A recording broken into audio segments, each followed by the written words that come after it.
it for me, and it was great. Um, but the problem was every time he loved to torment me. He loved to torment me. Every time I would pick out a toy, and he would go sneak around, grab it out of the basket, and put it back on the shelf. And so, and this obviously used to torment me greatly because he would tell me, "Oh no, you don't need that. You don't need that." And he would sneak it out and put it back on the shelf. I'd grab it, put it back in the basket, and then he'd turn around, and this process would happen. It finally got to a point to where I would tell Granny, "I don't want Papa going to the store with us. He always puts my toy back on the shelf." So that's something that I remember about him. Um, Another story of ours that has been very much popularized and told many times through our lifetime, and many times we've had many laughs about it, was the Cadillac story, the flying Cadillac. This happened right after my sister was born. We still lived in Ohio at the time. And so right after my sister was born, they came up to visit us. And so they came up to visit, and we were on our way to church one morning. It was obviously a Sunday morning, and we were on our way to church. And it was Pawpaw, and they had this big green Cadillac. It was one of those 1970s Cadillac. It was the size of a boat. I mean, this thing was huge. And I remember it having in the front seat, it was one of those bench seats that had the little armrest that would fold down. So I know this was probably illegal, but I used to sit on that little armrest. And I had a seatbelt on and everything like that, which I don't know how how much it helped. But it had one of those bench seats in the front, and it had a bench seat in the back, so you could sit 6 people in this car. So it was Pawpaw and driving. I was on the little hump on the armrest, sitting on that, and then it was Dad, and then in the back it was Granny, Uncle Tim, and Uncle Tim's best friend David. They were all in the back. We were all in the car headed to church. Now, I'm not sure if you know this feeling or not, but you know the feeling that you get whenever you're driving over hills and going pretty fast, how it kind of takes your stomach as you top the hill and go over the other side. Well, obviously, as a kid, I used to love this feeling. So I would, and Pawpaw, being the wonderful grandfather that he was, every time we would get to a hill, he would kind of speed up a little bit and help us to help the hill to take our stomach. Well, we was coming up to this one particular hill that we knew took our stomach every time. I mean, every time we went over this hill, it kind of felt that drop, and it was awesome. So the faster that you took the hill, the more your stomach would drop. So we started coming up to this hill, and I would look over to Pawpaw, and I said, faster, Pawpaw, faster. And so he puts the pedal to the metal. Not necessarily. I don't think he actually put the pedal to the floor, but he speeds up. And we topped this hill probably going, 60 mile an hour. I'm not sure. I don't know how fast we were going. But as we top this hill, we literally go airborne. When the car takes off, and imagine, like I said, this big green Cadillac just flying through the air, Dukes of Hazzard style. And so we come slamming down to the ground, and as it comes slamming down to the ground, everybody's head hit the ceiling. And the car comes slamming down. We look over to the side, and the hubcaps are just rolling beside the car, taking off ahead of us. And then on top of that, we ended up busting a hole in the tank. Granny was in the back seat. She was not amused whatsoever. I think she was having some pretty heavy death glares going on there. And it was quite an interesting little story. It was really fun. And so that was one story I have of him. Other great memories I have of him, us going fishing. He used to take me fishing all the time when I was a kid. That was one of the big memories of him that I have is I actually live about a mile away now from one of the places he used to take me. Was a dam that had an overflow that opened up, and this water and fish would just come pouring out of there. And so we would go down there and fish all the time. I remember going hunting with him. I remember one time he took me hunting. Him and his best friend Joe McGee. A lot of my friends will remember. A lot of my people who knew my papa also knew Joe McGee. They were best of friends. They were almost inseparable for a long time until Joe McGee's death.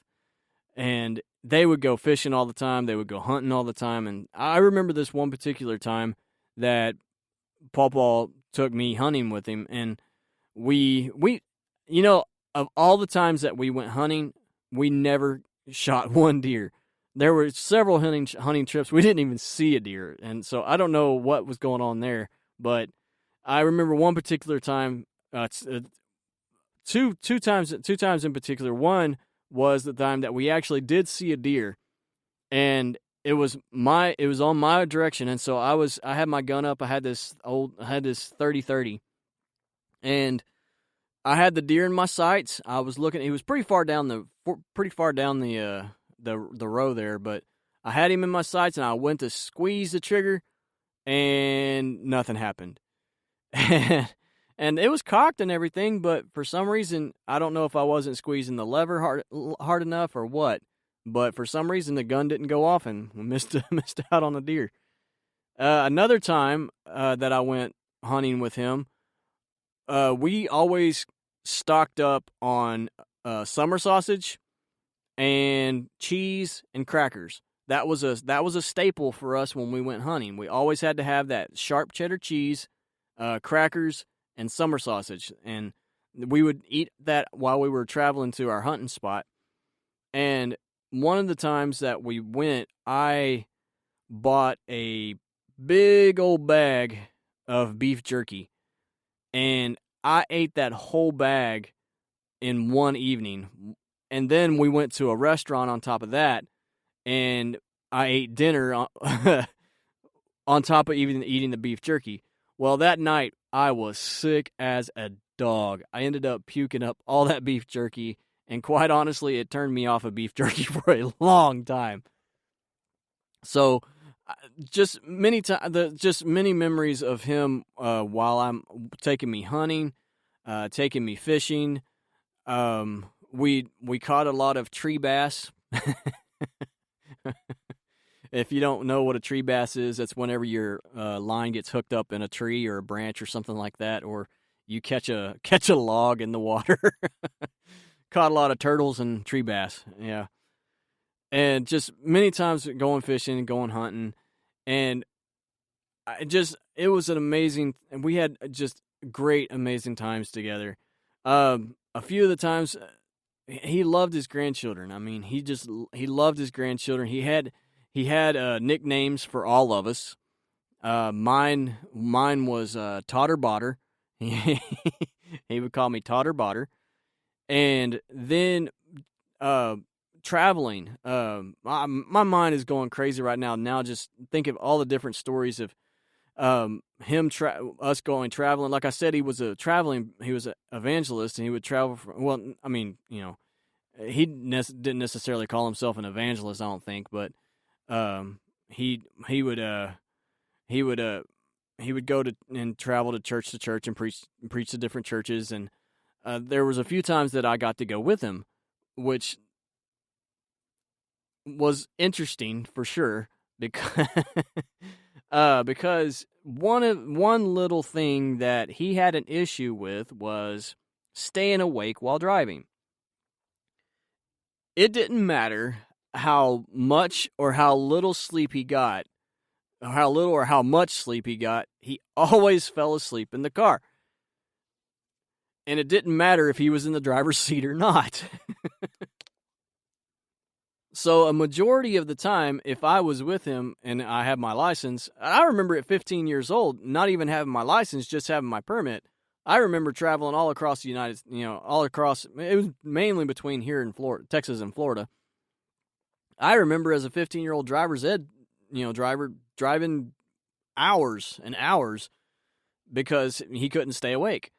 And I remember him smacking him trying to stay awake by, he always have his ice. He had a cup of ice, and he would be eating, chunking on it. He'd be chewing on his ice, crunching down on the ice, and trying to use that to stay awake. He would roll down the window and use it to try to stay awake. He'd be smacking himself in the face trying to stay awake, and he just couldn't do it. So there was a majority of the time I would actually be doing a lot of the driving, and so I got to meet a lot of nice people, a lot of good people traveling with him, and I definitely cherished those times and really enjoyed those times of traveling with him.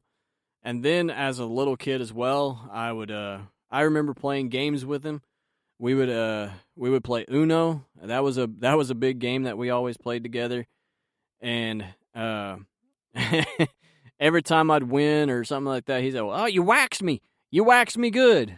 I don't know where that came from. I don't know. I remember him saying that. "Oh, you waxed me good." And or if someone, either he or I played a good movie, Caddi bar the door, and just different sayings that he had as well. That Caddi bar the door, and you waxed me. He one that he said that, well, it actually came from Pappy, his father. That never made sense to him and never made sense to me either. Was that makes the cheese more binding. Makes the cheese more binding. And I asked him several times, what does that mean? And he he didn't know. He said it was something that Pappy always used to say, and didn't make any sense to him, and he didn't know why Pappy said it, and he didn't know what it meant either, but it was just one of those phrases that he picked up. And so yeah, just different sayings that he had. And then I'm trying to think of some more sayings. I can't really think of any right now, and then I also remember different foods that he ate. One of the foods that I have actually picked up and I really enjoy, and there are very few people who will actually try or agree with what I'm about to say. But one of the meals that I picked up from him was peanut butter and bologna. He used to make what he called an American taco. And what an American taco is you take a piece of bologna and you spread peanut butter on it and you just roll it up and eat it. And that's what he called an American taco.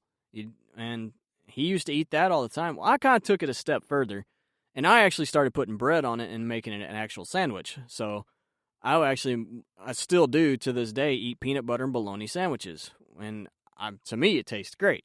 I love anything peanut butter. And that's another thing about him, too. He loved peanut butter. They would have big old cartons of peanut butter, and he would blow through that in a hurry. And one of his favorite dessert meals was peanut butter and syrup. He would take a couple of spoonfuls of peanut butter, and he would stir it up with syrup, and that was one of his little dessert meals he would like to have. And that's something else that we've picked up, as I've seen my uncles eat it, and I've eaten it several times, and it was just one of his favorite things to eat. Another one of his favorite things to eat was Vienna sausages. He loved Vienna sausages, and as a matter of fact, in honor of him, I actually bought some Vienna sausage not too long ago, and I'm going to honor him and eat those on his birthday. So, cheers to Pawpaw on that. I'm not really sure. I haven't had Vienna sausage in forever, so I'm not sure how I'm going to enjoy the taste of that. But, yeah. But anyway, here's to you, Pawpaw. Another thing that he really he enjoyed, which this is one that I've never tried, and I may have to try it. But for some reason, he liked pinto beans and chocolate cake together. He would actually put pinto beans on his chocolate cake. That's one that kind of raises an eyebrow to me a little bit. I'm okay with the peanut butter and bologna. I'm really good with the peanut butter and syrup, but I don't even know. I don't even know where he even got it from. I don't even know what caused him to try that in the first place. But that one is just like, oh, I don't know about that. But